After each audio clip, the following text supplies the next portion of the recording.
আমেরিকার ইমিগ্রেশনে আটকে পড়া, যাকে টেকনিক্যাল ভাষায় সেকেন্ডারি ইন্সপেকশন বলা হয়, নিশ্চিতভাবেই একটি আতঙ্কজনক অভিজ্ঞতা।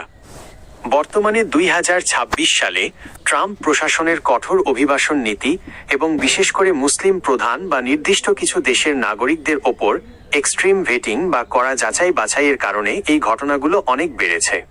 আপনার কোনো দোষ ছিল কিনা তা বোঝার জন্য ইমিগ্রেশন পুলিশ সাধারণত যে বিষয়গুলো খুঁটিয়ে দেখে তা নিচে তুলে ধরছি। এয়ারপোর্টে তারা আপনাকে কি কি জিজ্ঞেস করতে পারে?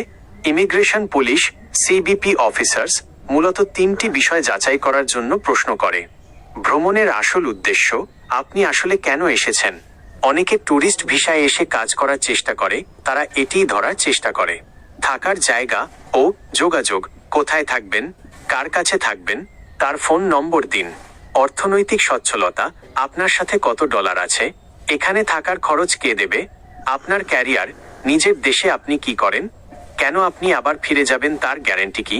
সোশ্যাল মিডিয়া ও ডিভাইস চেক, তারা আপনার মোবাইল বা ল্যাপটপ আনলক করে মেসেজ বা ফেসবুক চেক করতে পারে। সেখানে যদি এমন কোনো চ্যাট পাওয়া যায় যেখানে আপনি আমেরিকায় স্থায়ী হওয়া বা কাজ করার কথা বলেছেন, তবে সেটি আটকে দেওয়ার বড় কারণ হয়ে দাঁড়ায়। আপনার কি কোনো দোষ ছিল? অনেক সময় কোনো দোষ না থাকলেও মানুষ আটকে যায়, তবে সাধারণত নিচের কারণগুলো থাকলে তারা বেশি সন্দেহ করে। 1. তথ্যের অমিল ভিসা আবেদনের DS 160 সময় যা লিখেছিলেন এয়ারপোর্টে তার উল্টো কিছু বললে। 2.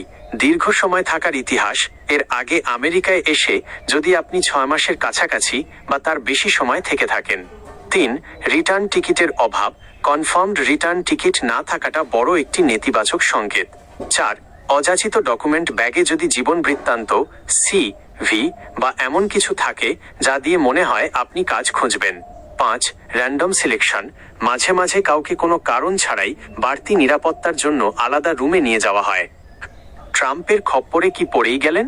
হ্যাঁ, 2026-এর প্রেক্ষাপটে ট্রাম্প প্রশাসনের নতুন ট্রাভেল ব্যান এবং কঠোর এনফোর্সমেন্ট কার্যক্রমের কারণে বর্ডার পুলিশ অনেক বেশি আক্রমণাত্মক। বিশেষ করে 1 জানুয়ারি 2026 থেকে কার্যকর হওয়া নতুন নিয়ম অনুযায়ী অনেক দেশের নাগরিকদের জন্য এন্ট্রি প্রায় অসম্ভব হয়ে পড়েছে এবং অন্যদের ক্ষেত্রে ঘন্টার পর ঘন্টা জিজ্ঞাসাবাদ এখন নিয়মিত ঘটনা। একটি জরুরি কথা, যদি তারা আপনাকে কোনো কাগজে সই করতে বলে যা আপনি পুরোপুরি বোঝেননি, তবে সই করবেন না।